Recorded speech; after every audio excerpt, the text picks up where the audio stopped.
paso a doña Pilar. Gracias, presidente, gracias a la Cámara de Comercio por invitarme. Y es un lujo estar aquí, y sobre todo haciendo como clausuradora de un ciclo como el que habéis organizado. De verdad que es un lujo, y además están en Santiago.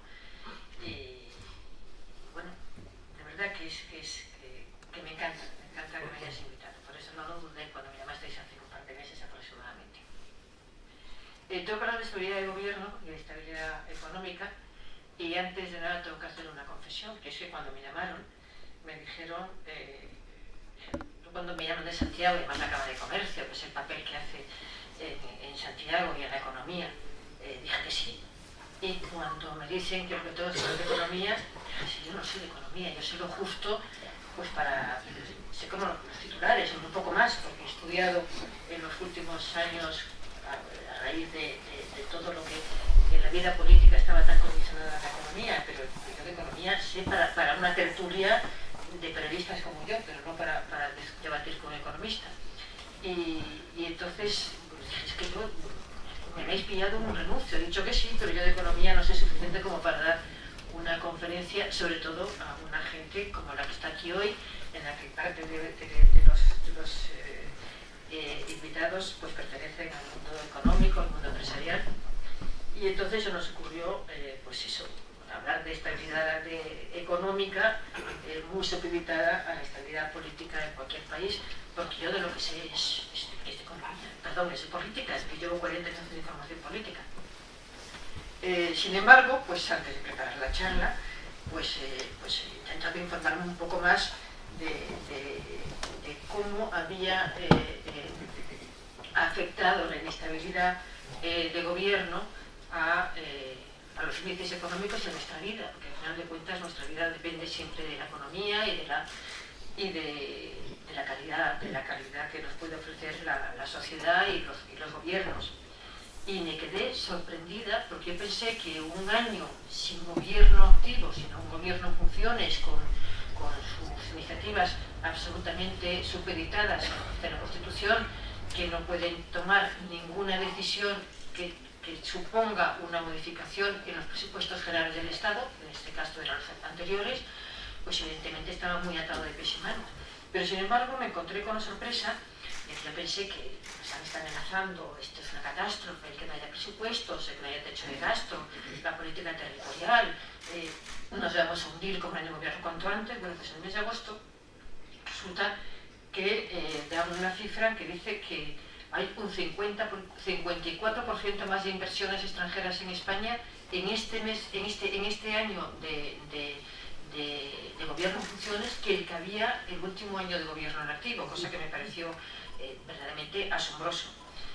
También ha habido menos paro que el año anterior, más empleo que el año anterior, y además se prevé un crecimiento económico del 3x3. Hoy el Fondo Monetario Internacional esta tarde ha dicho que sería el 3,2, pero en fin, de todas maneras, cuando es un año de perspectiva para el año que viene, solamente una décima menos de lo que preveía el gobierno, me parece que verdaderamente somos un país de milagro, porque con la inestabilidad que hay económica y política tan brutal, sin embargo, pues la economía no se ha resentido. Sin embargo, insisto, como preparar un poquito lo de la estabilidad para estar aquí, he visto hace unos días una entrevista que pidió el Financial Times al ministro de Economía recién confirmado de Guindos, en la que explicaba por qué se había producido ese crecimiento. Y decía, nos hemos podido permitir un gobierno en funciones, aunque la situación no era ideal, porque en el fondo había una sensación generalizada de que iba a haber gobierno y que iba a ser un gobierno sin Podemos, que eso es lo que verdaderamente podía retraer la inversión, podía dar inestabilidad, podía ofrecer más inseguridad a quienes pensaban apostar por España, ¿no? A mí me recordaba lo que decía Guindos a lo que decimos los jugadores de mus, cuando tenemos unas cartas regulares, pero sabemos que podemos ganar como se dice al tran-tran, que es la forma de que al final crea a la gente que tienes más de lo que tienes y puedes ganar la partida jugando con un mínimo de cabeza, pues cartas mediocres. Pues yo creo que eso es lo que ha pasado con este gobierno en funciones en estos últimos años, que se ha ido al tran-tran, y luego que la oposición que tenía ese gobierno pues ha sido bastante desastrosa. Y la prueba es que los propios dirigentes del Partido Socialista se dieron cuenta que no iba a ninguna parte con Pedro Sánchez, y ellos mismos provocaron su salida, porque verdaderamente no se iba a ninguna parte con un secretario general que había tenido los peores resultados durante 3 ocasiones de la historia del partido. Quizá era Pedro Sánchez precisamente el único español que pensaba que esa situación de inestabilidad podía favorecerle y que podía potenciar su partido y potenciar un nuevo gobierno con hijo de presidente, pero hasta en eso se equivocó. Y es como si hubiéramos estado 6 meses o 8 meses con un piloto automático y hemos conseguido salir adelante, pero bueno, la verdad es que el reloj se ha puesto a funcionar exactamente el 1 de octubre, ya hay un nuevo gobierno, y yo creo que a partir de este momento la situación va a cambiar muchísimo, pero entre otras razones también hay que tener en cuenta que las grandes reformas se hicieron en la anterior legislatura aprovechando la mayoría absoluta del gobierno de Rajoy, que probablemente utilizó el rodillo de una forma exagerada, pero que se tomaron decisiones que sí tuvieron que ayudar a que la economía mejorara, ¿no? La tan denostada ley reforma laboral ha creado empleo, con una media en los últimos años de 500.000 de nuevos puestos de trabajo, y lo reconoce incluso la oposición, lo que pasa es que dice que es un empleo precario y que además las condiciones son mucho más duras que antes, pero cuando hace comparaciones con cómo se vive en otros países la precariedad, pues encontramos que incluso en Alemania es un país en el que los microempleos, que en España no se pudieron poner en marcha, afortunadamente, porque era trabajo a destajo por poquísimo salario, pues en Alemania es muy habitual que los jóvenes, por ejemplo, acceden al mercado de trabajo, pero tienen que hacer 3 y 4 microempleos para conseguir un salario mínimamente digno a final de mes. Sin embargo, en España, por lo que estamos luchando, afortunadamente, y espero que se mantenga en esa línea en esta legislatura y que la oposición consiga alguna reforma en la ley laboral, que consigamos por lo menos que el empleo sea más estable, sobre todo en la precariedad de la temporalidad, que se está abusando de contratos verdaderamente irrisorios desde la temporalidad, e incluso de contratos de becarios para personas que han terminado carreras y que se matriculan en una nueva carrera exclusivamente para poder continuar teniendo la posibilidad de tener un empleo de becario con unos sueldos, como todos sabemos, irrisorios. Sin embargo, tengo la sensación de que va a haber una cierta estabilidad política en esta legislatura y que va a ir la cosa mejor. Y luego tenemos la suerte enorme de que, como se dice en España, en tierra de ciegos un tuerto rey. Y cuando vemos a nuestro alrededor, verdaderamente, yo viajo a Bruselas con frecuencia por razones obvias, por mi trabajo, y se nos da permanentemente el voto de confianza. ¿Por qué? Porque al final tienen la sensación de que es un país con un gobierno serio. Después de lo que hemos visto en el Reino Unido con Cameron, que hace un referéndum, cuando cualquier político que tenga un poco de dedos de frente sabe que los referéndum, el peor ejemplo fue De Gaulle, que fue el primero que metió la pata, ¿no? El que perdió la carrera política, perdió el poder por convocar un referéndum que perdió. Insisto, los referéndums no tienen que convocar cuando no son necesarios, como era el caso, solamente si sabes que los va a ganar. Cameron ha puesto a Europa en una situación insostenible, y a su país todavía más, por ese referéndum, y luego hemos tenido a Matteo Renzi hace una semana, que todo el mundo sabía que iba a perder el referéndum, se empecinó en convocarlo y perderlo, y ha puesto a su país menos, porque Italia tiene una capacidad de supervivencia que yo no he visto en ningún otro país del mundo, tanto desde el punto de vista institucional como de calidad de vida, como incluso económico. No se puede entender que ha tenido 64 gobiernos en 70 años, y sin embargo ahí está.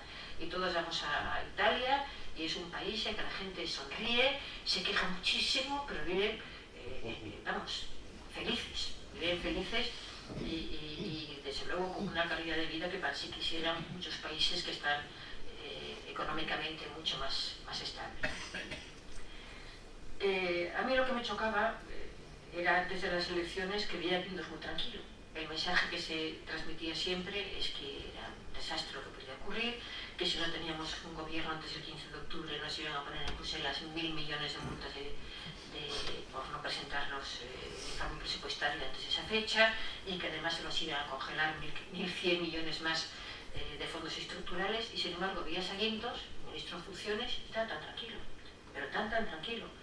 Cuando me preguntabas, pero vamos a ver, pero si es que faltan, que estamos a día 2 de octubre, que falta una semana, que faltan 10 días. Si hay gobierno, si finalmente conseguimos que haya gobierno, ahí se negocia y se consigue todo. Bueno, y es lo que ocurrió. Es lo que ocurrió. En cuanto fue reelegido gobierno, se fue a Bruselas, consiguió que la multa no se pusiera y que se retrasara, hasta que hubiera nuevos presupuestos, y si los hay, a lo mejor no hay multa, y consiguió que no se congelaran los fondos estructurales, lo cual te da la certeza de algo que los que tenemos ya mucha mili hecha en el mundo de la política, pues vemos que continúa. Las relaciones personales son fundamentales. Y en Bruselas, que como decía hace un momento, pues voy con mucha frecuencia, es lo que funciona. Es lo que funciona. Y yo me he preguntado muchas veces que si en vez de Guindos hubiera ido pues Manu Escudero, que es el responsable era Pedro Sánchez del PSOE para Economía, se hubiera conseguido esa condonación de la multa, cuando no conoce a nadie en Bruselas, porque todavía no ha tenido ningún tipo de actividad laboral allí, y no digamos hubiera ido pues Paco de la Torre, que es el economista de Ciudadanos, o se hubiera ido el de Podemos, pues no sé, es decir que guste o no guste, las relaciones personales funcionan muchísimo. Y en Bruselas, cuando hablas de España, pues a la gente española que miran con admiración y que puede entrar en cualquier despacho, le abren cualquier puerta, le escuchan y le creen, que es lo importante, pues son de docena.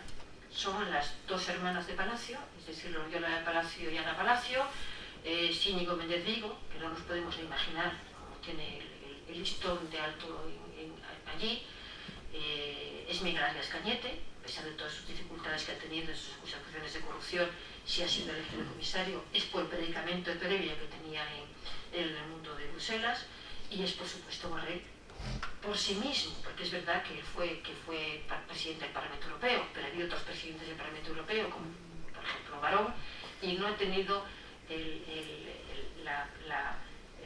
la fama de hombre serio, riguroso, creíble que tiene Borrell. Por tanto, es muy importante cuando se habla de economía, cuando se habla de estabilidad, cuando se habla de futuro, cuando se habla de nuestro papel y de lo que nos puede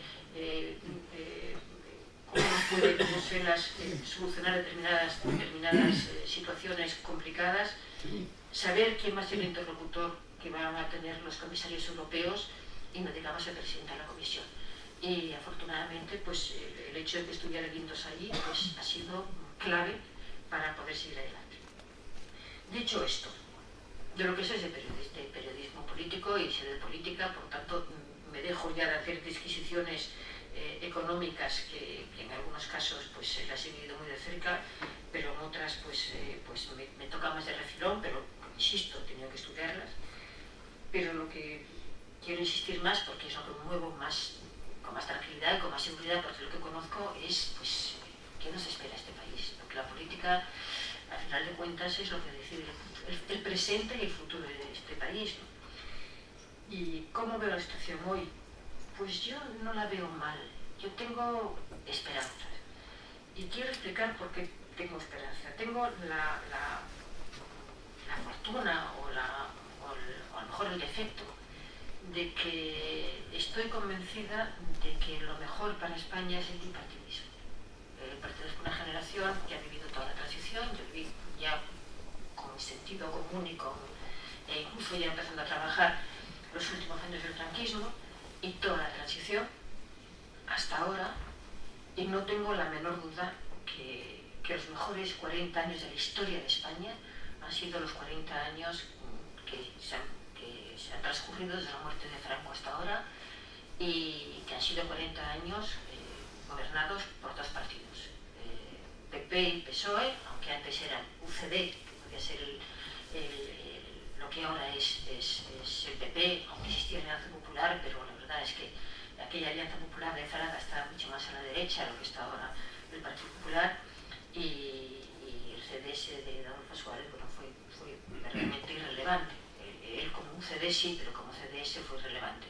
Pero España se ha movido en estos 40 años con el bipartidismo, y yo creo que ha sido una buena salida, una buena solución y un pasado verdaderamente espléndido. Yo he tenido la fortuna y el privilegio de viajar por todo el mundo con los 6 presidentes que ha habido, yo creo, ¿no? Más con Zapatero, que no viajé más que para temas militares, para ver tropas en Afganistán, y en Irak y en el Líbano, pero con los otros presidentes, como Adolfo Suárez y con Leopoldo y con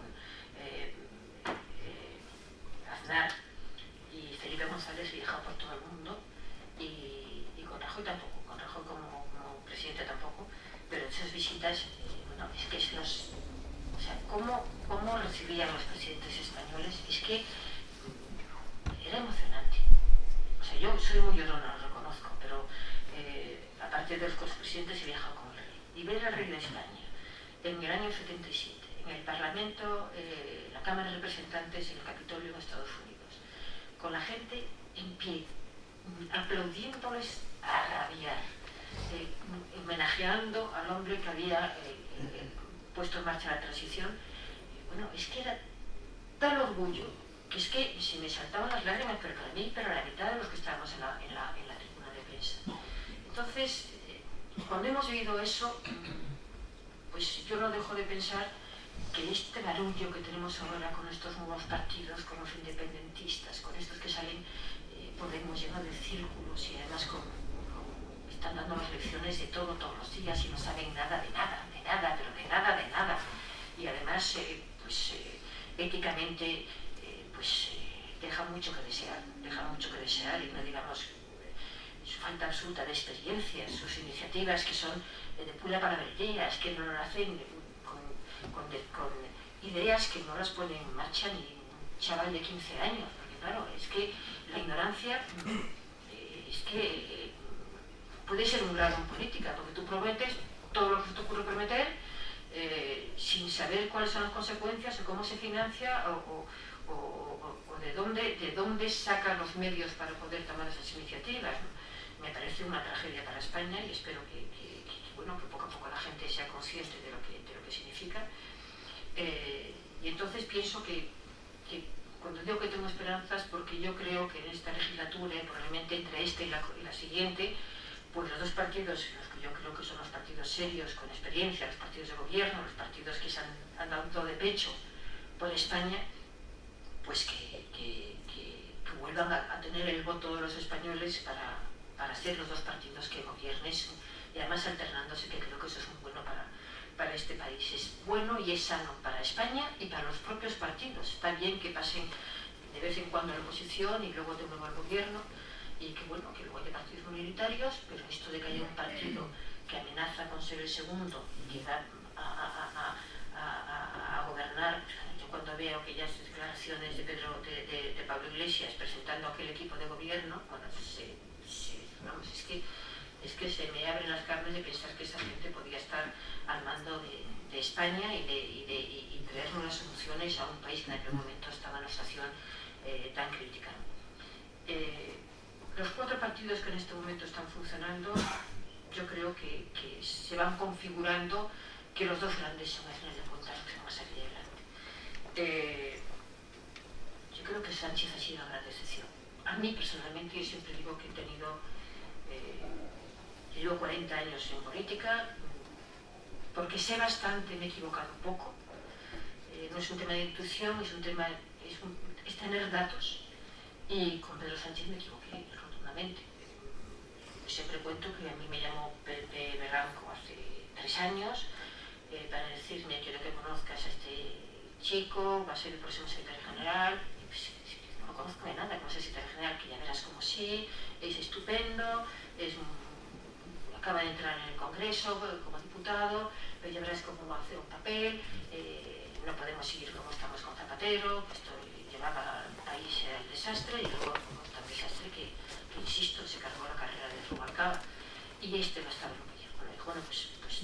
teléfono, bueno, yo le llamo y te preparo un encuentro con él. Y me fascinó, me pareció un tipo serio, aparte de que es guapo, que eso ayuda, pero no es definitivo, pero me fascinó, me pareció un tipo que tenía ideas, que sabía muy bien qué tenía que hacer con el partido, y le apoyé todo lo que pude, vamos, me parecía que realmente hacía falta alguien que ilusionara al Partido Socialista, que estaba en aquel momento abatido después de los años de Zapatero y del fracaso que había sido en las elecciones con Rubalcaba. Él me mintió como mintió a la mayoría de los votantes de las elecciones autonómicas y municipales. Es que Pedro Sánchez se ha pasado meses de campaña electoral diciendo que jamás llegaría a ningún tipo de acuerdo con Podemos, y sin embargo le faltó tiempo en cuanto se conocieron los resultados de las autonómicas y municipales, que fueron desastrosas para el socialismo, porque solo ganó en Extremadura, no ganó ni un ayuntamiento importante excepto el de Vigo, y no ganó nada más que todo lo demás en producto de pactos. Pues me sentía además profundamente engañada por ese hombre que me llamaba a casa y mira lo que vamos a hacer, nunca va a perder, no te preocupes, nunca con Podemos, nunca en la vida, jamás, pero y que lo primero que hace es eso. Pero luego ya no fue eso, fue ya luego la política que hacía. Es que lo único que le importaba era llegar a ser presidente de gobierno como fuera, e ir eliminando a la gente que más le había ayudado en el partido, empezando por el propio Pepe Blanco, o por Rubalcaba, o por Zapatero, o por todos aquellos que, o Carme Chacón, todos los que habían ayudado en su aventura de hacerse la Secretaría General del partido. Creó un equipo de absolutamente mediocres, sin experiencia. Yo siempre cuento que con aquel congreso que fue reelegido secretario general, y yo reelegido porque habían elegido los militantes en primarias previamente, en aquella ejecutiva, que eran 50 y tantas personas, yo conocía a 3. Y no es por nada, digo, caramba, si yo llevo 40 años haciendo información del Partido Socialista y conozco a 3, que eran Marichel, Carme Chacón, y no me acuerdo quién era otro más, no me acuerdo, sí, Jordi Sevilla, digo, caramba, ¿cómo es posible que este partido, con gente que no tiene ninguna experiencia política, porque si lo tuviera yo los que habría conocido, vaya a poner este país en marcha? Y efectivamente fue un desastre, pero sobre todo fue un desastre por su soberbia, porque hubo mucha gente dispuesta a ayudarle en el partido, empezando por Felipe González, que llevaba años sin mojarse en el PP, perdón, en el PSOE, entre otras razones porque no se llevaba bien con Zapatero. Zapatero tenía unos celos terribles de él, y pues el PP se dedicó pues, a observar y a que no pudieran acusarle de que estaba haciendo ningún tipo de maniobra, ¿no? Y sin embargo se volcó con Pedro Sánchez también, y bueno, aquello es que Sánchez es que no se dejaba ni aconsejar, ni se dejaba apoyar la locura de perder las elecciones aquella noche diciendo que había sido un resultado histórico. Pues sí, histórico por lo malo, pero lo único que no se parecía no darse cuenta era él. Aquel día se hubiera tenido un poco de dignidad, se había marchado a su casa y dejar al partido que eligió el nuevo secretario general, como hizo Almunia. Pero en fin, no quiero solamente hablar de la era Sánchez, que es suficientemente conocida, pero por lo menos ese partido tenía capacidad de reacción. Aguantaron el tirón del acuerdo que intentó llegar con Podemos, pues para no desautorizarle, pero con una gran contestación interna dentro del partido, y que no lo hacían pública, pero que nos lo comentaban en privado. Estaban desolados con la posibilidad de que Sánchez cediera ante Pablo Iglesias aquel gobierno que estaba dispuesto a hacerlo. Y luego ya, sin embargo, cuando le pararon los pies definitivamente, fue después de las segundas elecciones, que todavía fue peor.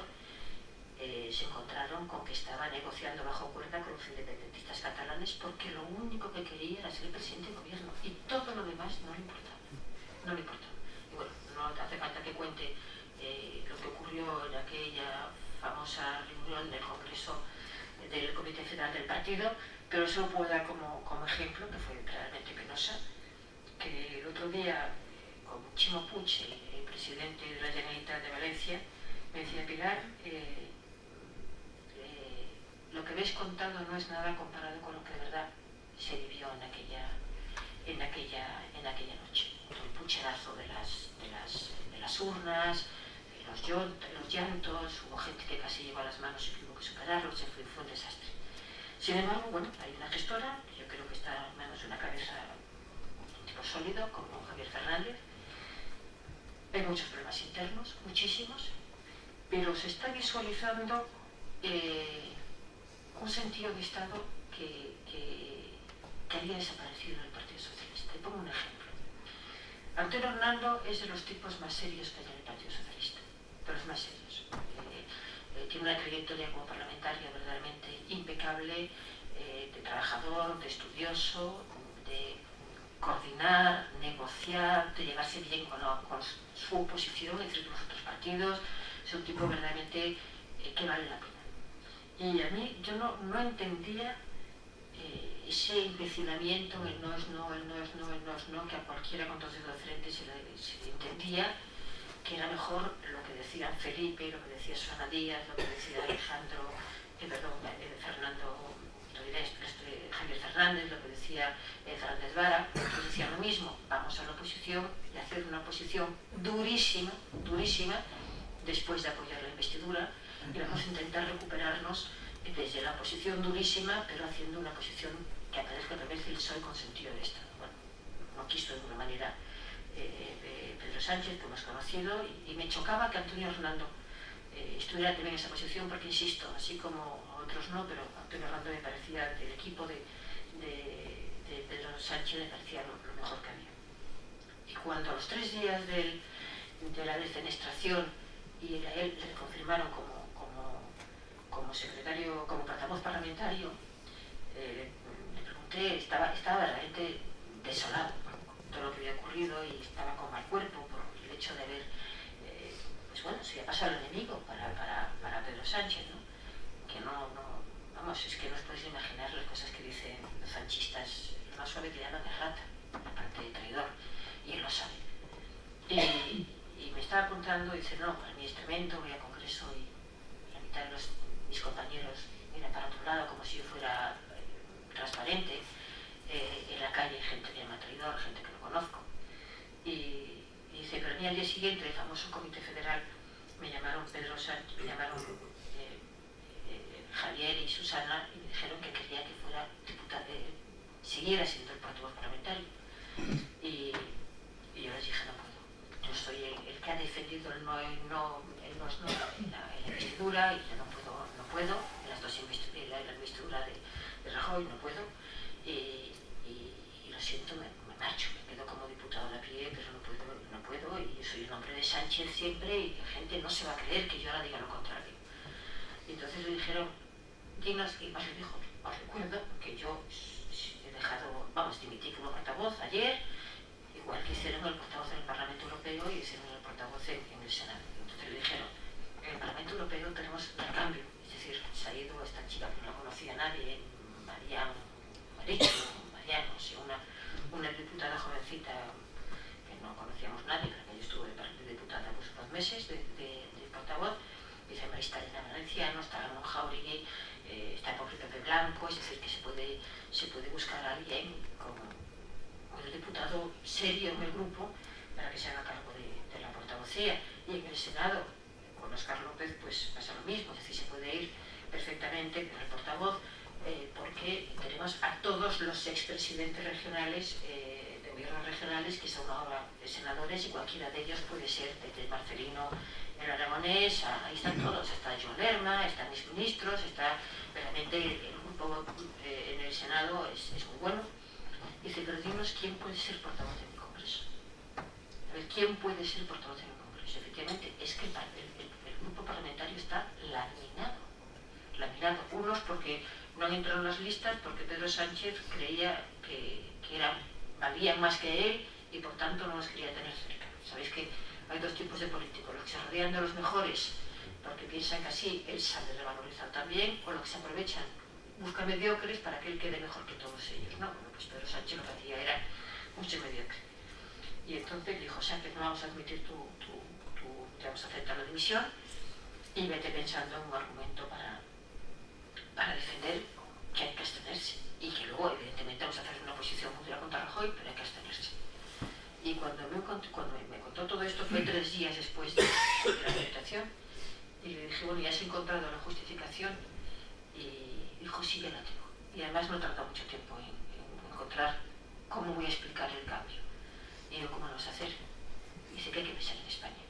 Y le dije, hombre, Antonio, me alegro ya de que haya alguien que empiece a pensar que efectivamente hay que pensar en España y no en las ambiciones personales. Y es lo que dijo en su discurso. Y hay que pensar en este país, y además contó que le costó mucho el defender una posición contraria a la anterior, pero que hay que pensar en España y que no podemos estar sin gobierno, y sobre todo con lo que nos estaba esperando, que era el avance del populismo de extrema izquierda, cuando lo que se necesitaba era un gobierno sólido y sobre todo una oposición sólida también para apoyar a ese gobierno en los asuntos de Estado y para hacerle cambiar políticas que consideraban que había que cambiar.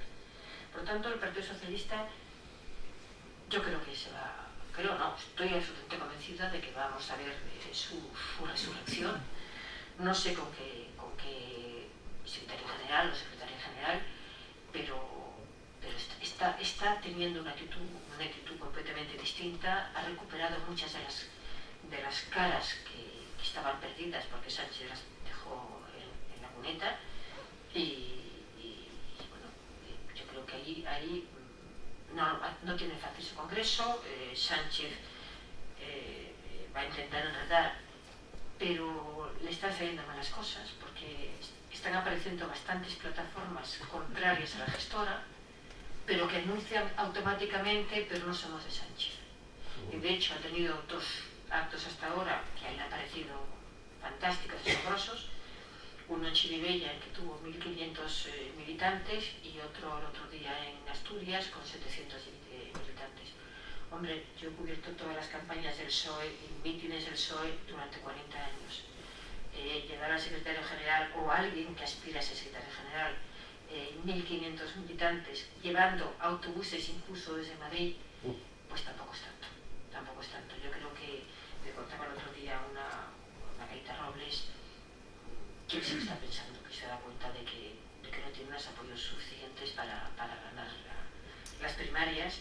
Aparte que yo no sé si el PSOE va a repetir la experiencia de unas primarias con militantes después del resultado que han tenido con la designación o con la elección de Pedro Sánchez.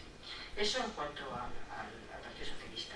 En Podemos, pues no hace falta más que leer los periódicos estos días o seguir los medios audiovisuales, la radio y la televisión, para saber lo que está pasando, ¿no? Porque Podemos es inaudito. A mí me parece inaudito. Yo no entiendo cómo este país puede creer, insisto, tantas patrañas. O sea, y cómo se les puede perdonar todo. Es decir, Pedro Sánchez es puro teatro. Y voy a contar una anécdota. Me imagino que se acuerdan cuando estaba Pedro Sánchez empeñado en llegar a un acuerdo con Pablo Iglesias, y Pablo Iglesias se resistía. Y finalmente visualiza que están hablando y que es posible el acuerdo. Y entonces llegan al Congreso de los Diputados juntos. Me imagino que se acuerdan, todo aquel paseo que dieron por la carrera de San Jerónimo, llegaron juntos al Congreso de los Diputados. Había 50 periodistas esperándoles porque sabían que iban a venir juntos. Y bueno, significaron que se llevaban muy bien, que todo era estupendo, y Pedro Sánchez de entender que el pacto estaba hecho, cosa que nosotros vimos que era absolutamente imposible, porque los ciudadanos nos decían que era con quien había firmado ya aquel primer acuerdo. Nos decían, desde luego, si él pacta con Podemos, nosotros rompemos el pacto con el PSOE. Pero vamos, ellos estaban convencidos, Pedro Sánchez estaba absolutamente convencido de que tenían el pacto con Podemos. Hay una trastienda, que te la cuentan después la gente de Pedro Sánchez. Pablo Iglesias dijo que sí, que quería hablar con él, pero que él ponía las condiciones. Entonces dijo, primero, yo quiero que toda la gente se entere de que quiero que sea público, y que se quede conmigo, que me da un trato de favor y de amistad y de cercanía más grande que el que ha tenido durante la negociación con los Ciudadanos, con Albert Rivera. Dice, yo entonces quiero que desayune conmigo y que luego lleguemos juntos paseando, y que para que todos vea todo el mundo que somos amigos, de que nos entendemos. O sea, quería que fuera muy distinto a la vez anterior. Y dijo que sí. O sea, lo único que hicieron fue recortar el camino, porque pretendía que fueran desde 1 kilómetro antes, y finalmente el equipo de Pedro Sánchez decidió que no, que justo en la esquina de Sevilla, que son 100 metros por allí. Y Pedro Sánchez estaba indignado, porque cuando llegaron al Congreso de los Diputados, se recuerdan, sacó un paquete y le dio un libro que era la historia del baloncesto de España. Y Pedro Sánchez se puso como una hidra y le decía a los suyos, caramba, es que lo que no dijo es que había un regalo y yo no tenía un regalo para darle. Por eso, para que vean hasta qué punto lo de Podemos es teatro. Y luego pasa que bueno, se expresan muy bien en los medios de comunicación, sobre todo en la televisión, hablan estupendamente, son implacables en la crítica a los demás, mienten como bellacos y luego se les perdona todo. Se les perdona todo. Y aparte que han tenido unos medios de comunicación que la han apoyado también bastante, pero que ya no la apoyan, por cierto, ya no la apoyan. Pero se les perdona todo, porque entre otras razones, a quien no les perdona, los cogen. Y yo soy una víctima, por ejemplo. A mí me sacaron de contexto una cosa que había dicho y estuvieron una semana dándome hasta en el carnet de identidad en las redes sociales y yo no lo había dicho. Y me queda con el sanbenito de que he dicho que huelen mal y yo no dije que olían mal. Pero es facilísimo. Y vamos, estuve 3 días por las televisiones diciendo lo que había dicho y no diciéndolo, mostrando lo que había dicho. Y fue en un programa de televisión con Susana Griso, que es un programa en el que yo estoy, al día siguiente de la primera legislatura con ellos, que aquel día la primera vez que aparecieron en el Congreso. Entonces ella me dijo, ¿no? ¿Qué te pareció? Y tal, ¿qué te pareció que me iban vestidas? En las rastas y tal. Y dije, no me sigo las rastas, es igual como me iban vestidas. Solo faltaba que yo dijera cómo tienen que vestirse, pues a mí me gusta que vaya de una manera o de otra, pero también podía como me dé la gana, solo faltaba. Y a mí lo que me importa es que no respetan la Cámara. Lo que quiero es que respeten la Cámara, porque Trump ya descansa con el rey. Pero si existe una privilegiada, si tiene una guardería que es la mejor de España, cosa que no tienen toda la gente de España, gratuita, y la tienen aquí, que le cojan a su bebé y lo tiene usted a 50 metros del hemiciclo, con médicos, con enfermeras, con una gente especializada, y se han criado todos los bebés de todos los diputados de los últimos 40 años y diputadas y de otros funcionarios y de periodistas. Los hijos de Manuel Campo y de María Rey, los 5 se han criado allí, y las gemelas de Marichel, es que, vamos, la guardería y va al numerito de venir con el bebé, es así, con una señora que lo acompañaba, a la que le dio el niño en cuanto se fueron los fotógrafos, porque eso lo vi yo. Es decir, que fue muy ridículo. Entonces dije, me parece ridículo eso, me parece ridículo que luego la democracia interna allí funcione como. Yo lo que quiero es que respeten la Cámara, que aprendan el reglamento, que sepan lo que, que realmente entiendan lo que es la vida parlamentaria. Y luego, si alguno se lava un poquito, pues estaría bien. Y entonces me dice Susana, ¿qué pasa? ¿Que huelen mal? Digo, no, no huelen mal, pero si luego pasó a mi lado uno, pues que sí, que olía mal.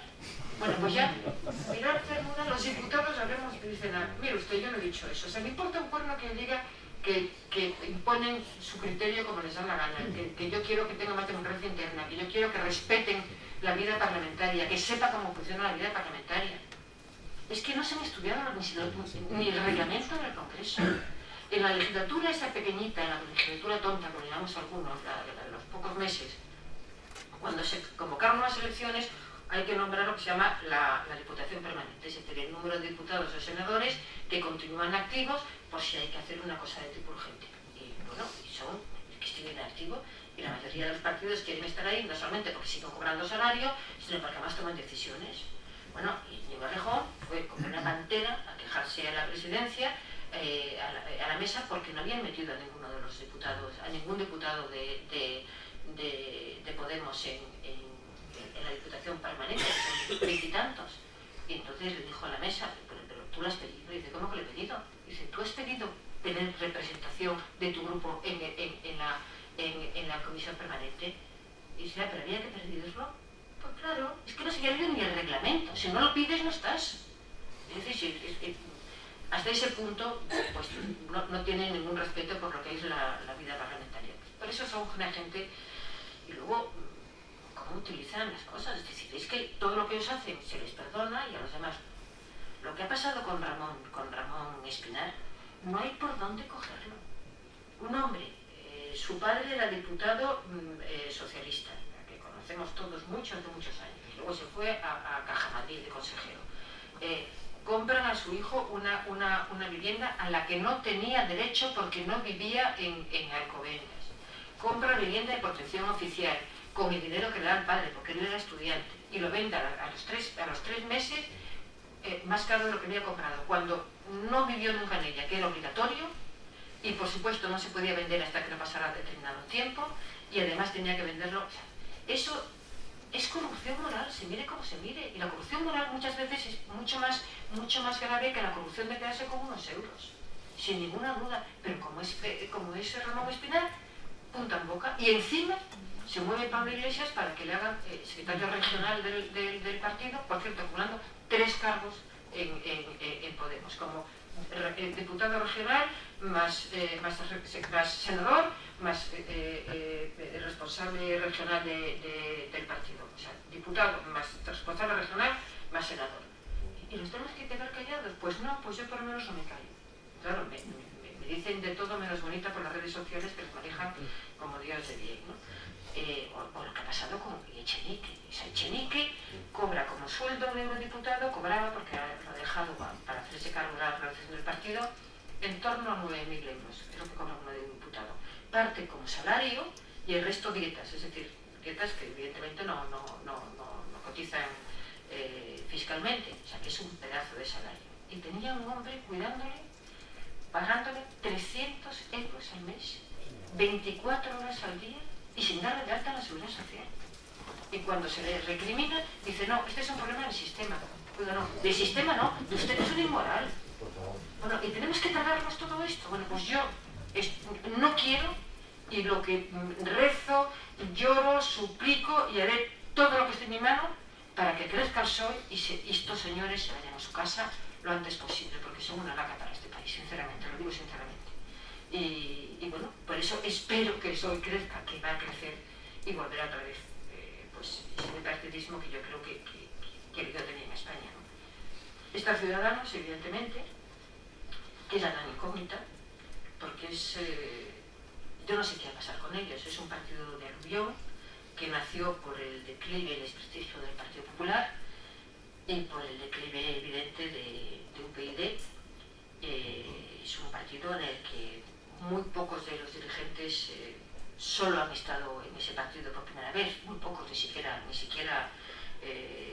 Rivera estuvo antes en un partido que había creado, fue candidato al Parlamento Europeo en aquel partido que creó Miguel Durán, no lo recordarán, y casi todos proceden de otros partidos y bueno, quieren hacer las cosas seriamente, tienen mucha ayuda,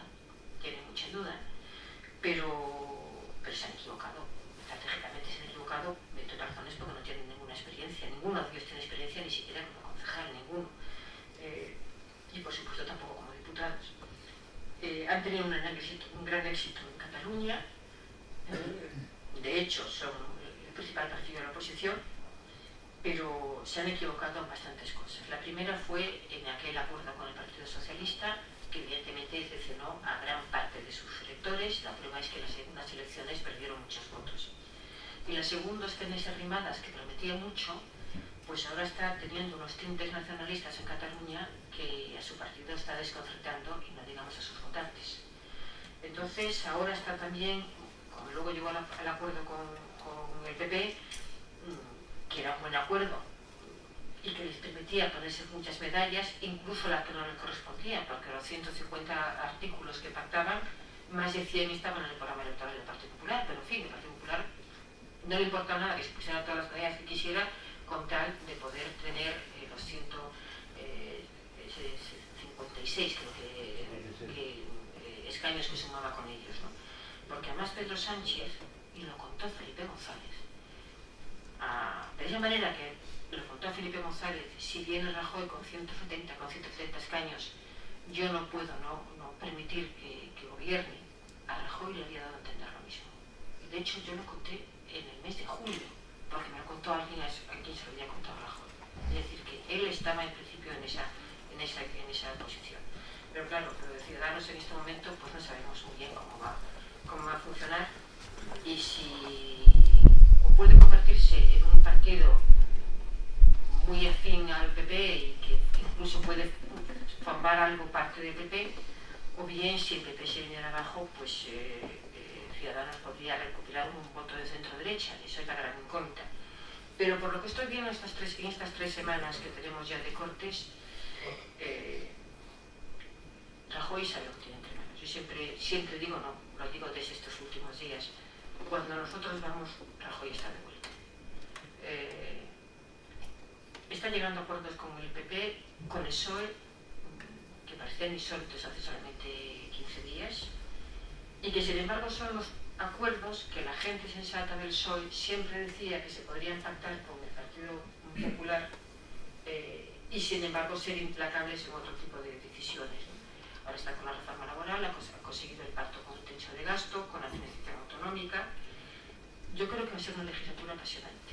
Va a ser apasionante porque va a haber juego político, y va a haber parlamentarismo, y va a haber negociaciones, y va a haber sentido de Estado, y va a haber, sin embargo, posiciones absolutamente estrictas e inamovibles en otros asuntos que probablemente tienen mucho que ver con la calidad de vida, es decir, con la enseñanza, con la sanidad, con la reforma laboral. Se van a cometer muchas reformas, pero no va a haber derogaciones. Incluso hemos visto ayer y hoy como el propio Partido Socialista ya habla de derogar la ley laboral solamente en 2 artículos, no en la totalidad como decía antes. Por eso creo que estamos viendo algo que no se veía en España hace mucho tiempo, que es parlamentarismo. Y cuando digo que Rajoy, cuando nosotros damos el estado de vuelta, tenemos un ejemplo en el gobierno que ha hecho, que es un gobierno continuista, evidentemente, pero se ha producido un hecho que yo creo que poca gente nos dimos cuenta de la relevancia que tenía en aquel momento. Ha hecho a Cospedal ministra de Defensa. Es el único ministerio en el que no permite que el titular sea secretario general del partido. Yo he hecho durante más de 20 años información de defensa. La primera vez con Agustín Rodríguez Sahagún, y yo creo que hasta, no sé, hasta el gobierno hasta con Bono, con el último que yo hice de defensa, pues no lo sé, porque incluso como Morenés he hecho muchas cosas también. El ministro de Defensa no que tenga una agenda cargadísima, que la tiene, y no es que tiene que tener además una agenda movible, porque tiene que estar supeditada a cualquier tipo de decisión internacional que se tome. Es decir, en este momento hay un atentado, una operación militar en Alepo altísima, como está viendo, y la OTAN puede decir, vamos a ver qué hacemos con Siria y con Rusia, y se reúnen en Bruselas, y la ministra no puede decir que no puede ir a Bruselas porque tiene una reunión de partido. Vamos, es impensable, porque tiene una cosa parlamentaria. Pero aparte de eso, hay algo que es más profundo, que es que un ministro de Defensa tiene que estar alejado de los mensajes políticos. Y, por tanto, yo creo que Cospedal, cuando Rajoy le ofrece ser ministra de Defensa, que todos pensamos que ella quería ser ministra de Interior, yo creo que lo hace primero porque da una salida espléndida. Es un ministerio de Estado, pero que impide que sea secretario general. Me puedo equivocar, pero creo que no va a ser lo que es el Congreso de febrero, que vamos a ver otro secretario general. Pero Rajoy tiene más visión de futuro de lo que parece. No puede ser más listo de todos, sino porque lleva en política 40 años.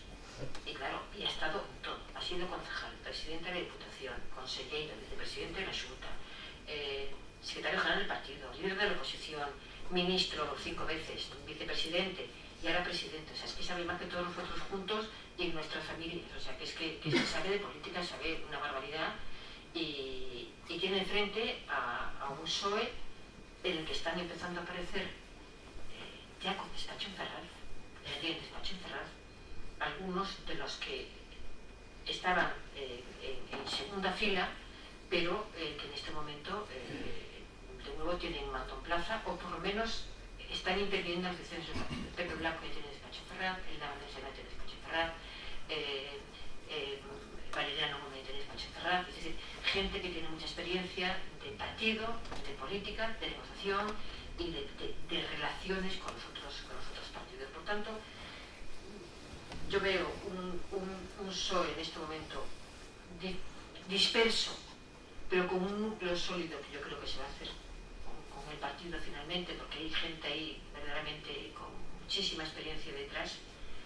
Veo un Partido Popular unido, y que en esta legislatura va a ir preparando el relevo de Rajoy, porque Rajoy ya lo quería hacer antes incluso de toda esta peripecia.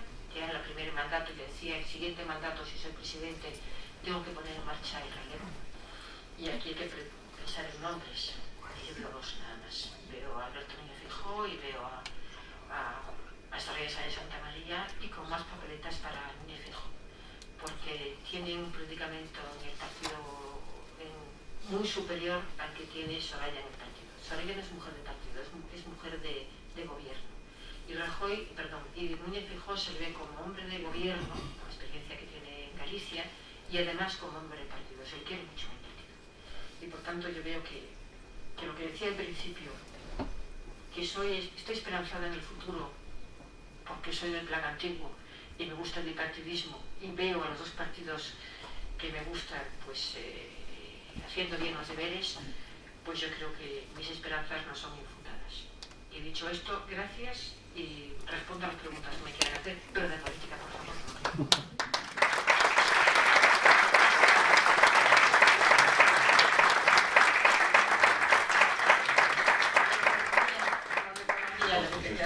Muchas gracias y enhorabuena por todas estas palabras y estas ideas que darán un juego, supongo que ahora las preguntas. Estamos en turno de preguntas, ¿sí?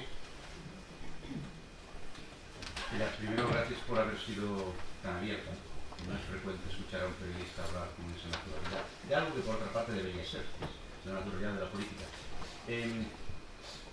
Dos cosillas quería preguntarte. La primera, hace un mes, a alguien que fue secretario general del Partido Socialista en Galicia durante bastante tiempo, en una entrevista, le pregunté, y te traslado la pregunta a ti.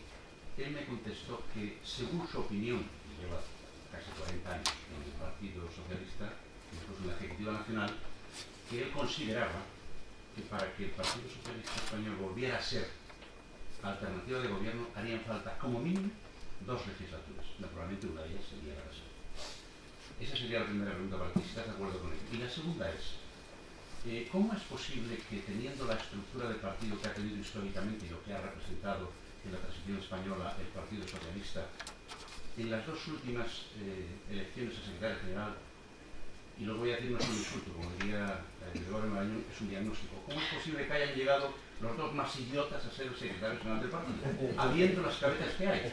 Así le ha ido al Partido Socialista, y en algún caso, habiendo llegado a presidente, así le fue al Estado español. Estoy bastante de acuerdo con... Bueno, gracias con el análisis que hace este secretario general, que imagino quién es. Es colega. Es médico también, y hago que es periodista. No. Sobre todo porque no hay tantos, porque otros es Paco Vázquez, y Paco Vázquez no ha sido general, otro es Fernando. No, yo no sé, pero otro que puede ser general, pero no ha sido nunca, pero por ejemplo, el otro día estuve con Fernando González Laxe y sé un poco lo que piensa, y por cierto, qué desastre como lo están haciendo Galicia los socialistas, qué desastre, pero lo que pasa es Pedro Sánchez. Claro, porque primero no quiere prescindir de Besteiro cuando tenía 5 imputaciones encima, con lo cual ha perdido el 0, intenta hacerle senador autonómico para que tenga aforamiento, y bueno, se le revelan aquí y luego nombran uno nuevo, pero resulta que pone, la persona que tiene más predicamento en Galicia, que es Abel Caballero, va y le pone el número 2 al adversario de Abel Caballero. Claro, no se le ocurre ni el caso de la manteca, sinceramente, tiene el partido completamente roto, evidentemente, y con la gestora, de cómo acaba con la gestora. Pero en fin, errores los comete todo el mundo, sobre todo cuando no tienen experiencia, lo que decimos siempre. Yo creo que efectivamente, eso es lo que se dice en Ferraz también, que harán falta legislaturas, eso es lo que dice Susana y lo que dice Javier, porque es que el partido está muy mal. Sin embargo, yo confío mucho en la gente del PSOE. Yo he visto hacer milagros en el PSOE. Y sobre todo es que yo creo que Rajoy va a ayudar todo lo que pueda a que el PSOE consiga recuperar el terreno perdido. Y de hecho lo estamos viendo estos días. No está haciendo sangre de determinadas situaciones, y al revés, está dando posibilidad a que se pongan medallas. el PSOE está capitalizando los acuerdos con Rajoy, los está capitalizando el PSOE, no lo está capitalizando Rajoy. Y quien está llorando por las esquinas son los ciudadanos, porque dice, caramba, si los acuerdos los hemos hecho nosotros, pero quien está aquí ahora siendo triunfante es el Partido Socialista. Yo creo que le va. Es decir, pero para mí dos legislaturas no es mucho. Cuando yo digo que creo que va a ser próximamente, no es mucho. Por lo tanto, yo creo que efectivamente es posible. Y creo que sería bueno que hubiera esa alternancia. Lo dije al principio, a mí me gustan los partidos que tienen experiencia de gobierno y de oposición. Y hemos visto qué ha pasado con el PSOE. En cuanto al diagnóstico de Eduardo Madina, yo lo he dicho antes, que a mí me sedujo Pedro Sánchez. Es que tiene un encanto personal enorme. Insisto, y no solamente por su atractivo físico, es que es muy cálido de trato. Os pongo un ejemplo. Íbamos un día en el coche con mi hija y yo no tenía puesto Bluetooth y sonó el teléfono y le dije, coge el tuyo, estaba conduciendo. Y le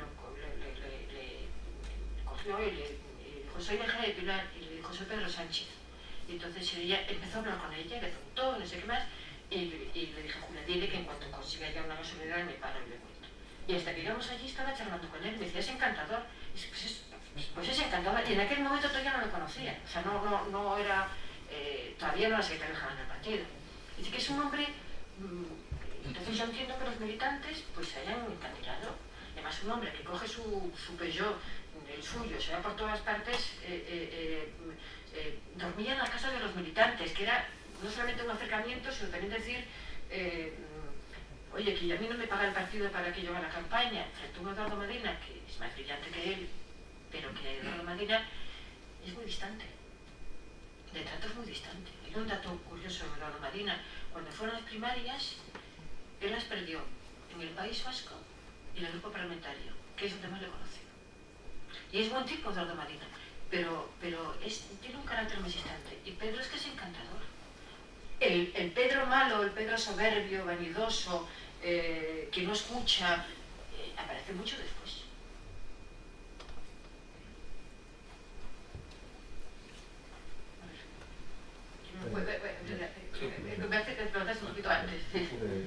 Coincido con algunas cosas de los análisis que ha hecho, sobre todo de los diferentes partidos. Me falta conocer un poco su visión de dónde pudieron estar los errores del PP, del Partido Popular, si es que los hubo, en la situación en la que nos encontramos, ¿no? Más allá de la habilidad política y la inteligencia de Rajoy para sortear los cálculos, ¿no? Sí, la comunicación. Él se da cuenta ahora, ¿eh? La comunicación ha sido garrafal en la primera legislatura. Yo entiendo que tenía que estar muy cerrada la Moncloa, había problemas urgentísimos y gravísimos y que había que resolver, pero tenía que tratar a la gente con un poquito más de cariño y explicar por qué hacía las cosas. El Rajoy que se ha ganado a los medios de comunicación es el Rajoy de diciembre del 15 a la de ahora, cuando de repente tenía que hacer campaña electoral y aparte de aparecer en un hormiguero y en un espejo y con Ana Rosa y con todos estos, pues bueno, era el Rajoy de antes, el Rajoy al que conoce la gente de Galicia, ¿no?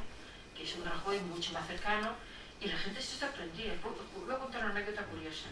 En Espejo, uno de los reporteros de estos que hacen sucesos fundamentalmente, cuando fueron las elecciones de diciembre, le pidió a la directora que si podía hacer, dice, mira, yo veía que en la época de la transición los periodistas hacían 24 horas con campaña electoral, que es verdad, yo lo he hecho muchas veces y que suele ser muy entretenido. Entonces te pasas 24 horas enteras con un político en campaña electoral y luego termina con una entrevista. Y dijo, me gustaría hacerlo con los cuatro. Claro, yo siempre hacía sucesos, antes hacía estas cosas por crímenes, hacía cosas estas o de las cosas más sociales. Y velé a la directora y dijo, sí, pero tú lo gestionas. Y consiguió que los 4 candidatos le dijeran que sí. Es un chaval que tendrá 24, 25 años, algo así. Y se fue con los 4, y una vez que hizo los 4, se emitieron todos juntos, cada día uno.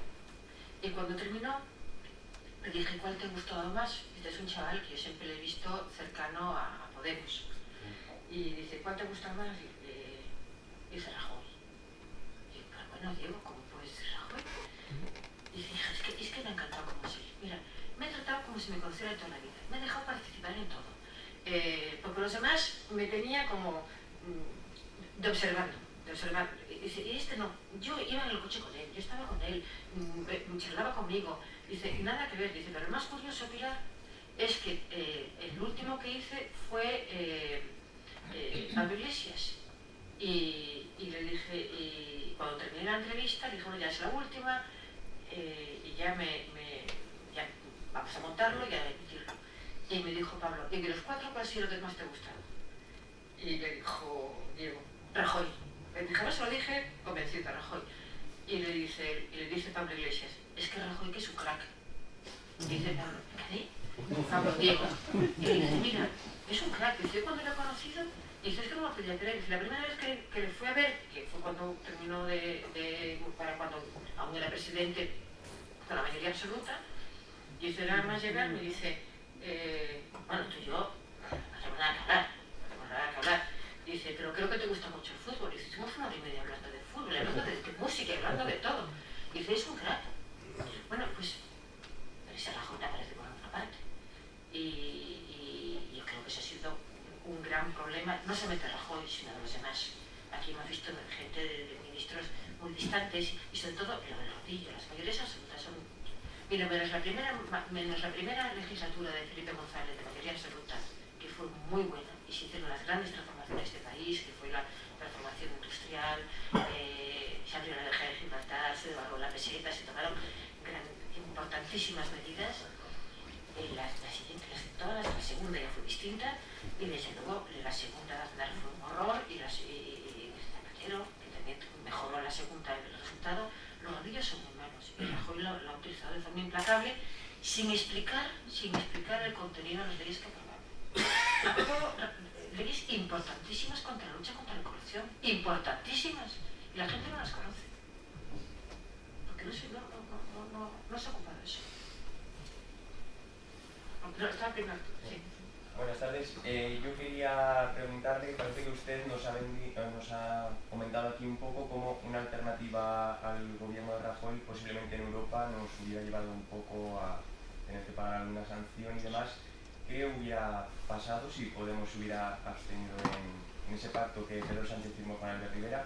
Y luego también otra cuestión, quería preguntarle a usted, que es residente en Madrid, cómo valora un poco la gestión de Manuela Carmena, desde Podemos, que parece que solamente se la achaca que no limpia las calles de la ciudad. Vale. ¿Cómo sería esa legislatura? Es que es impensable, jamás Ciudadanos habría apoyado al gobierno de Podemos. Nunca. Por eso Podemos también se ha puesto esa medalla de que él fue quien no quiso negociar. No lo he dicho para Rivera. Pedro Sánchez negocias con este hombre. Y como lo dijo más públicamente, se permitió el lujo. Pablo Iglesias, además engañó a Rivera, a Pablo Sánchez, dijo que le apoyar. Y cuando va Pedro Sánchez a decirle a Rivera, oye, que lo tengo ya hecho, dice Rivera, bueno, lo haces tú con él, yo desde luego no te apoyo, y no le salían las cuentas. Pero digo la abstención de Podemos después del pacto entre el PSOE y Ciudadanos. Sí, eso, pero es que Rivera no le iba a aceptar. O sea, Rivera no aceptaba un gobierno, apoyar un gobierno, o sea, para producirse ese gobierno, ese pacto de abstención, pedía como condición Pablo Iglesias, los 6 ministros famosos. La juez, Julio Rodríguez, que es gallego, por cierto, Rejón, Carolina, es decir, eran esos ministros que vimos todos, ¿no? Es lo que exigía para la abstención, aparte de una serie de decisiones de derogaciones. Pero cuando y le dice a Rivera, le dice a Pedro Sánchez más que lo va a hacer, que se va a abstener. Pero cuando Pablo Sánchez se lo dice a Rivera, Rivera dice, yo me retiro, yo no te voy a apoyar, con lo cual solo con la excepción de Podemos no te sirve. Entonces cuando se culpa ahora a Podemos de que no permitió a Pedro Sánchez ser presidente, no es verdad, porque si se hubiera abstenido, los votos no hubieran apoyado a Pedro Sánchez. Eso te lo cuenta abiertamente Albert Rivera. cuanto a Carmen es un desastre. Bueno, por supuesto la limpieza. Es que hay ratas en el barrio de Salamanca, donde juegan los niños, en los parques. Es inimaginable, no sé si hace mucho que no vas a Madrid, pero es inimaginable. Pero es todo lo demás. Es todo lo demás, es decir, es la gestión. Se ha cargado la mayoría de las inversiones importantes que se iban a producir en Madrid, todos los planes urbanísticos. Pero es que vamos a tener que pagar muchísimo dinero que pagaremos los madrileños, porque es que, por ejemplo, dos de los proyectos ya estaban aprobados y por tanto estaban financiados. Y tiene que, si no se cumplen, tiene que los bancos que no han financiado tienen que pedir responsabilidades al gobierno. Pero no sabes el equipo que ha puesto, está lleno de novias, de novios, de sobrinos. O sea, es que han colocado a la chica productora del programa de La Tuerca. Pablo Iglesias se lo recomendó. Es asesora para cuestiones relacionadas con asociaciones sociales. Evidentemente no es tonta esta chica, ha pedido Pablo Iglesias ha pedido para ella, pues lo que le permitía seguir movilizando a la gente. Cobra más que el presidente del gobierno. Es que es de una inmoralidad tal. De una inmoralidad. Y luego la falta de respeto a los ciudadanos. Ella es la Carmena la conozco hace 30 años. ¿Sí? A ella el marido es arquitecto y lo conozco muy bien, el marido de ella. Y ella, ya como contestaba en el consejo, era muy sectaria, el consejo del Poder Judicial siempre ha sido muy sectaria, mucho, encantadora, pero muy, muy sectaria. Y aquí no se arregla todo como de arenas. Y claro, es que hay que gestionar, hay que gobernar la ciudad. Y luego, insisto, es la presidenta, es la alcaldesa de todo Madrid. Entonces, es de una ignorancia supina. Es que menos que por lo menos te asesores sobre cómo se dirige un ayuntamiento. Se ha cargado a todos los funcionarios. A todos. Entonces, claro, el ayuntamiento está dando por hombro. Porque además, como no los puede echar, porque son funcionarios de carrera, los ha puesto en sitios, pues un poco más que de protocolo. Para meter a toda la gente de Podemos que no sabe nada, de nada. Hombre, al menos mantenga a alguien del equipo profesional para que esto pueda salir adelante. Y luego tiene gestos que me parecen inauditos. O sea, lo que está haciendo con los belenes. Si toda la vida ha habido un Belén en la Puerta del Sol, toda la vida ha habido un Belén en la Puerta de Alcalá, toda la vida... Hombre, entonces, la respuesta de ella, porque no todos los madrileños son católicos, por supuesto que no. Pero tampoco todos son gays. Y sin embargo, durante la semana de la semana gay, el ayuntamiento de arriba abajo había una bandera gay y nadie protestó. Aquí el sectarismo no se puede llevar. Insisto, los transportes, la por la cama toda la Gran Vía, no te puedes imaginar lo que es. No se le ocurre también a quien tenga dos dedos de frente. Son 4 carriles en la Gran Vía. Han puesto 3 peatonales y uno para que pasen los autobuses turísticos, los residentes, los taxis, Uber, Cabify y las emergencias.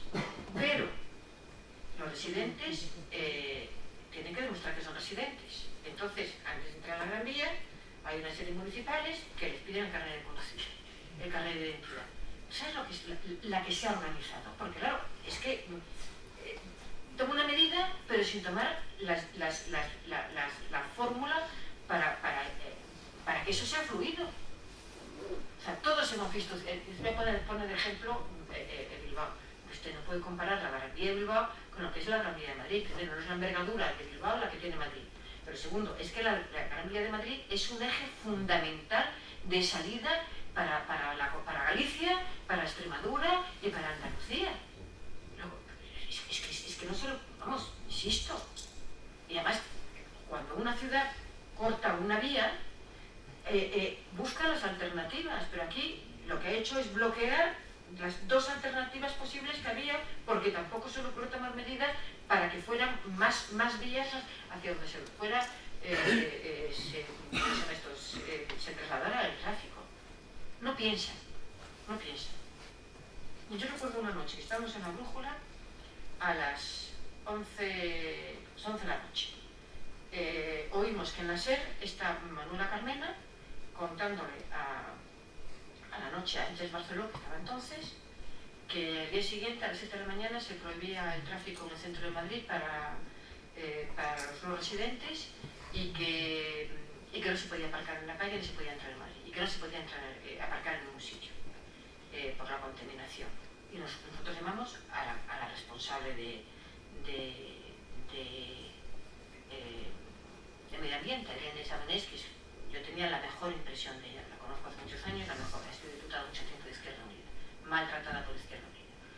Y entonces Manuela Carrera dijo que no iban a aplicar esa medida a partir de las 6 y a las 7 de la mañana. Y Sabanés me dice que sí que se va a aplicar. Dijo, pues oiga, que la alcaldesa está diciendo en la SER que no. Y dice, no, pero las decisiones no las tomo yo. Pero son las 11:30 de la noche. Esto es una medida para las 7 de la mañana. Como que avisan a la gente que no pueden entrar en Madrid en coche. Porque están diciendo que no se puede aparcar en Madrid. ¿Qué hace? La gente, ¿cómo se va? Toda la gente vive en las organizaciones en los pueblos cercanos a Madrid. Y dice, no, se ponen carteles en las autopistas. Dice, yo acabo de salir de la autopista, porque San Cero está a 20 kilómetros de las afueras de Madrid, y he visto carteles de mañana, gran contaminación, se va a restringir el tráfico, pero no dice que no se va a permitir en la ciudad. Entonces dice, bueno, los pondremos a las marquesinas de los autobuses. Digo, vamos a ver, que usted cuando va conduciendo va poniendo, viendo los carteles de las marquesinas de los autobuses lo que pone. Es que sinceramente es que no está mal el pelón. La semana pasada dijo que se iban a tomar restricciones y que se iban a anunciar el mismo día por la tarde, y hoy ha dicho no, que el día anterior al mediodía. Es que cambia de criterio según le va. Buenas noches, Pilar. Buenas noches. Muy interesante tu charla, suscita muchísimas preguntas, sobre todo por tu criterio de autoridad, por la proximidad que tienes precisamente con los... No, autoridad no, pero... Sí, de autoridad, a través del tiempo, de la experiencia, que evidentemente eso genera autoridad. Ahora, yo tengo, evidentemente, muchas preguntas que hacer, que las voy a limitar solo un par de ellas. Y también tengo una consideración adversa hacia un personaje que tú has de algún modo ensalzado y que al final pues te comentaré. Las preguntas las voy a limitar a lo siguiente. Al final de tu intervención has hablado de que no va a haber derogaciones.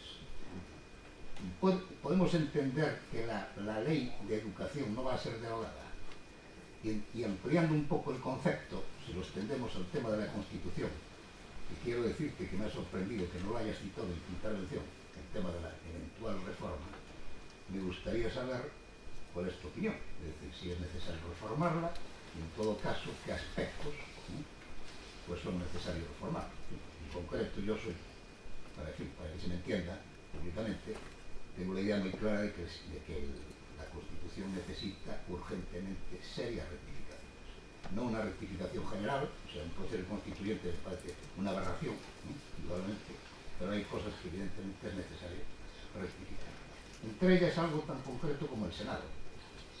A mí me ha escandalizado la noticia que, vamos, el comentario que tú hiciste, no del Senado precisamente, pero por analogía, cuando hablaste de ese privilegio que tienen los diputados de tener, pues eso, me ha escandalizado, es decir, es un escándalo más en mi acervo de escándalos, ¿entiendes?, respecto de la vida política del país. O sea, es decir, los privilegios que tiene este tipo de gente me parecen auténticamente incalificables e inasumibles. Y en concreto el Senado yo creo que es una Cámara perfectamente suprimible. En este momento es claramente lo que la ciencia política, la teoría política, es un concepto muy extendido que es el de cementerio de elefantes, que suena un poco a broma y tal, pero que se utiliza muy frecuentemente y que es muy descriptivo. Se entiende por qué cementerio de elefantes aquel sitio donde van a concurrir pues, los desechos del producto. Encuentran precisamente pues, ese acogimiento, ese sitio maravilloso para quedar ahí. Y el Senado es mucho mejor, porque al mismo tiempo están muy bien parados. Bien, eso es un tema. Y el segundo respecto de Ciudadanos. Tú has hablado de la estabilidad, en fin, que yo evidentemente, como creo que todos deseamos que tenga esta legislatura. A mí me saltan dudas respecto de Ciudadanos. No sé hasta qué punto percibes tú, que por lo menos tengo esa percepción, de que Ciudadanos no debe estar muy contento en estos momentos con el trato que le está dando el PP. Y no quiero decir que no sea justo, es decir, yo los trataría incluso peor, en mi caso particular, en mi opinión particular. Entonces, al mismo tiempo me salta la duda de la estabilidad interna que pueda tener ese partido. Veo caras muy largas entre la élite, entre el grupo directivo, y las caras son significativas. tú que estás más cerca de ellos lo sabes mejor que nosotros. Entonces me asalta un poco cierta duda sobre ese liderazgo tan extendido que parece ser que tiene el tal Rivera, y digamos los posibles competidores que internamente le puedan surgir. Yo tengo, insisto, ciertas reservas sobre ese tipo de cosas. Y después ya por el último comentario. Yo discrepo radicalmente contigo sobre el trato tan, digamos, benévolo que has dado de Hernando. De Hernando el socialista. Y no quiero defender ni remotamente a Pedro Sánchez, absolutamente de ninguna manera. Pero es que a mí, claro, el argumento que se utiliza que se cambia tan radicalmente de opinión por el bien de España, me suena a algo tan eufónico y tan tremendamente, digamos, en fin, altruista, comprendes, que me induce, entiendes, al desasosiego. Es decir, no creo en ese tipo de explicaciones. Bueno, nada más. Muchas gracias. Vamos a ver. Las derogaciones. Va a haber parciales. Incluso en el 11. En el 11 hemos visto que ha habido ya pues, unos cambios respecto a las reválidas y continúa, es decir, hay subcomisiones, una subcomisión con todos los grupos parlamentarios para ver modificaciones, pero lo que es una derogación general es lo que no va a haber. Y de hecho, lo comentaba hace un momento, ayer y hoy han intentado Ciudadanos más los catalanes del partido, lo que era Convergencia antes, más el PSOE, algún tipo de modificación y sobre la ley, la reforma laboral, y lo que están intentando es que no sea una derogación, sino que sea una reforma de una serie de artículos. Es decir, todo eso está hablando. Por eso cuando yo digo la derogación, es que está en cuestión en este momento. Ahora mismo, no, todo eso que pedían, que se va a derogar la 11, se va a derogar la reforma laboral, se va a reformar se va a derogar la reforma del Poder Constitucional, del Poder Judicial. Eso ahora mismo no está sobre la mesa, están las parciales. Que luego eso vaya más, visto el clima de estos últimos días, me da la impresión de que se van a quedar en derogaciones parciales, de manera que cada uno pueda apuntarse cierto éxito de cara a sus programas y a sus actitudes respecto a esas derogaciones. La Constitución, efectivamente, pues, y además lo tenía apuntado en el guión, pero como a veces me he calentado un poco, pues no lo he dicho. Vamos a ver, Rajoy no se niega a la reforma de la Constitución. Y además lo he dicho por activa y por pasiva en los dos o tres últimos años. Él lo que dice es lo mismo que acaba de decir usted. Reestructurar entera o revisar entera la Constitución es una locura. Sobre todo tal como está el país en este momento, que la aparición de Podemos, bueno, puede montar la mundial, pero es lo que le pedía al PSOE todo el tiempo, lo que le pedía a Pedro Sánchez, es decir, dime en qué quieres derogar, en qué quieres cambiar la Constitución, y nunca tuvo respuesta. Y yo imagino que eso lo veremos en esta legislatura. Pero hay una cosa curiosa, no es urgente, ¿eh? La prueba que no es urgente es que se han montado, creo que son 22 subcomisiones hace 15 días para ver diferentes leyes que se quieren analizar, y no hay ninguna sola reforma de la Constitución. Y siempre hay los tres puntos que se vienen repitiendo desde la época, yo creo que desde la época de Aznar ya. Uno es la sucesión de la corona, que ahí hay acuerdo. Otro es la reforma del Senado, donde no hay acuerdo. Ahí no hay acuerdo porque evidentemente tiene que ser una cámara completamente distinta. Está todo el mundo de acuerdo que tiene que ser completamente distinta, pero lo que no se ponen de acuerdo es cómo articular esa cámara territorial. Desde luego no puede ser que una vez cada X años se haga una conferencia de presidentes que consiste en que llega un presidente, lee un discurso que le ha preparado su jefe de gabinete y se larga otra vez a su comunidad correspondiente. Eso no es una conferencia de presidentes ni es nada. Solo ya está intentando que sea otra cosa, pero de momento Puigdemont dice que no viene y Urkullu pone con dudas, con lo cual vamos a ver qué pasa ahí. Y el tercer punto que está ligado al segundo, que parece una ridiculez, pero también hay discrepancia, es que poner el nombre a las comunidades autonómicas, y hay problemas ahí también. Unos quieren ser reino, otros quieren ser la nación de no sé qué, y es otra de las cosas que no quieren abrir. Son los tres aspectos que en este momento hay de acuerdo en que hay que hablar sobre eso, pero no en qué términos hay que hablar sobre eso.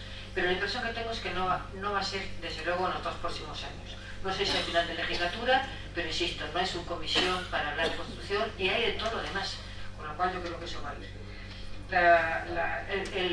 Ciudadanos, efectivamente, yo creo que no está en cuestión el liderazgo de Albert Rivera, porque no hay nadie más que tenga verdaderamente liderazgo en ese partido.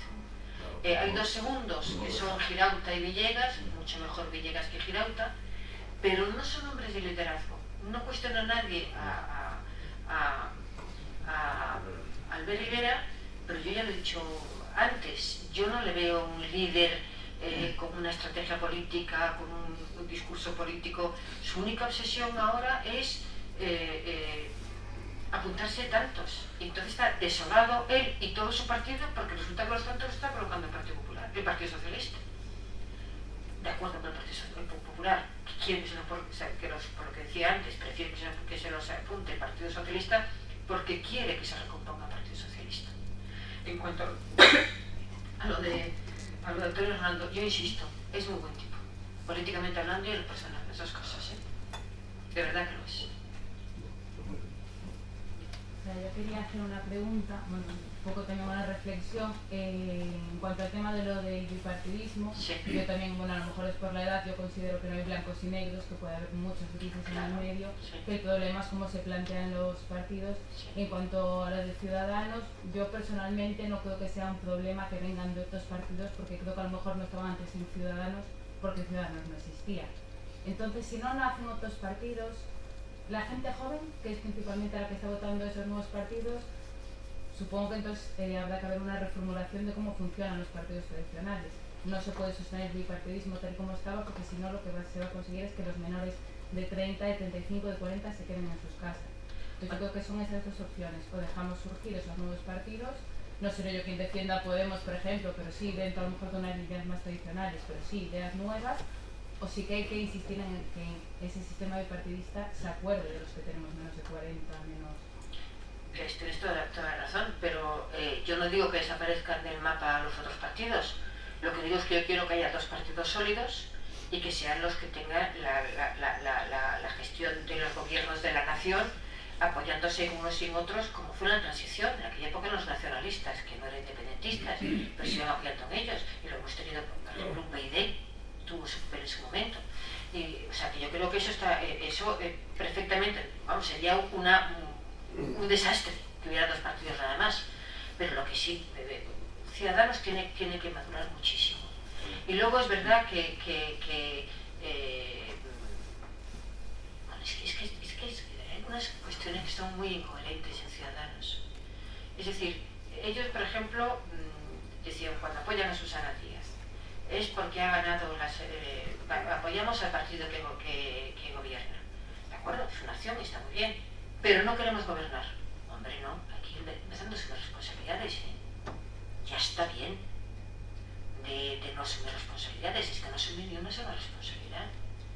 Y luego apoyan al partido que gobierna, pero por ejemplo en Granada hay un alcalde PP que es imputado por un problema administrativo, no por un tema de haber se llevado dinero, sino por mal hecha la adjudicación de una ampliación de una obra pública. Y es un problema administrativo, insisto, allí no ha habido que ni su partido ni él se ha llevado dinero. Entonces Ciudadanos apoya al segundo partido, que es el Partido Socialista, un concejal del Partido Socialista, imputado por lo mismo. Claro, en Granada, cuando se conoce el pueblo, dice, ¿pero esto qué es? ¿Pero esto qué es? Luego, en primarias, lo mejor del mundo mundial. Entonces hacen primarias y consiguen su único diputado en la legislatura tonta, la de diciembre, que es el candidato que tenía La Coruña, el único diputado de Galicia de Ciudadanos. Pero no les gusta. Mira por dónde no les gusta, porque a lo mejor cuestiona algunas decisiones de Albert Rivera. Y cuando llega la nueva convocatoria de elecciones, vamos, ni primarias ni gaita, pero tengan uno que manda desde la Ejecutiva de Madrid que sea ese. Entonces, lo que tiene que hacer el Ciudadanos es ser coherente, es ser coherente. Mira, perdona, es que es un poco incidiendo sobre el tema de Ciudadanos. Vamos a ver. Yo creo que el liderazgo de Rivera tiene competidores. Está la chica esa, pero no recuerdo el nombre. Arrimadas. No, la otra. ¿La Villacís? No, Carolina Punset. la Punset. Sí, se ha ido. Se ha ido. ¿Por qué se ha ido? Porque no estaba de acuerdo Porque está con él. reproduciendo Rivera el esquema que le criticaba Rosa Díez. Bueno, claro. Es de un cesarismo o de un, vamos, indignante. Bueno, claro, pues lo que estoy Y diciendo. eso no puede generar, si no lo genera en la sombra, por desconocido, digamos, para el común, en el que me encuentro, precisamente una discordancia interna. No puede suceder que Arrimadas, precisamente como posible competidora, precisamente esté derivando con esa deriva, valga la redundancia, tan sorprendente y tan extraña, precisamente para distinguirse de alguna manera. Sí, bueno, es un poco especular. Yo a donde quiero llegar es que tengo serias dudas en la posible estabilidad permanente o cuasi permanente de esa coalición PP-Ciudadanos. Es a donde quiero llegar. Pues vamos a ver, Ciudadanos es un partido que ha nacido con grandes apoyos mediáticos y económicos. Sí, sobre todo económicos. Claro, sobre todo económicos. Muy relacionados con los mediáticos. Publicidad, por ejemplo. Sí, sí. Bueno, y era el apoyo de Albert Rivera. Entonces, ¿hay gente que tiene cierta predicamento en Ciudadanos? Por supuesto. Por supuesto. Yo he mencionado dos y acabo de mencionar dos más. Yo creo que Carola Pousset mismo se ha automarginado, se ha ido a la ejecutiva y está diciendo que puede montar otro partido, pero para montar un partido hay que hacer dinero. Y hace falta mucho dinero. Y el dinero a quien se lo da es Albert Rivera. Yo, Ciudadanos, en este momento, hoy, y en los próximos los meses más inmediatos, yo no veo una alternativa a Rivera. Por eso creo poco en el futuro de Ciudadanos, porque yo creo que Rivera no tiene la solidez necesaria para hacer un partido de centro verdaderamente atractivo, pues para los jóvenes, que decía eso.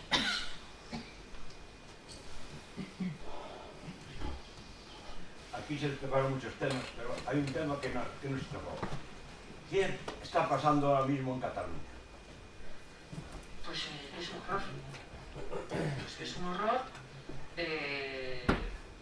Se han hecho mal muchas cosas y Rajoy está intentando aumentarlas. Pero ya ha salido el primer respondón. Imagino que se enterado lo que pasa esta tarde en Madrid con Aznar.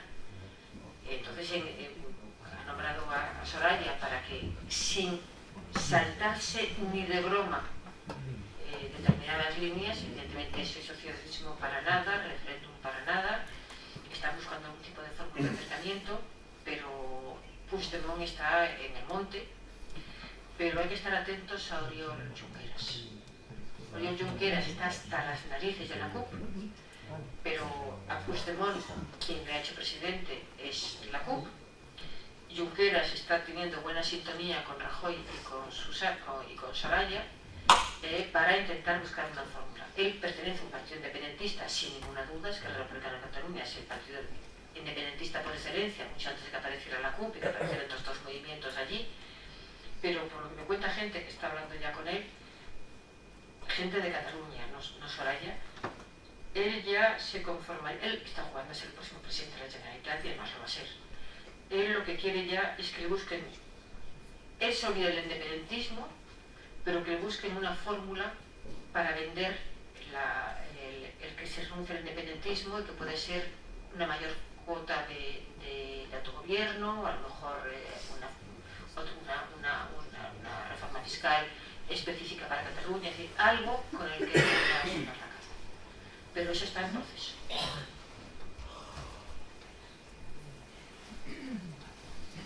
¿Alguna pregunta más? Muy bien. Pues nada, muchas gracias por vuestra comparecencia y pues seguiremos informando el próximo año pues, de los nuevos actos que hagamos. Muchas gracias.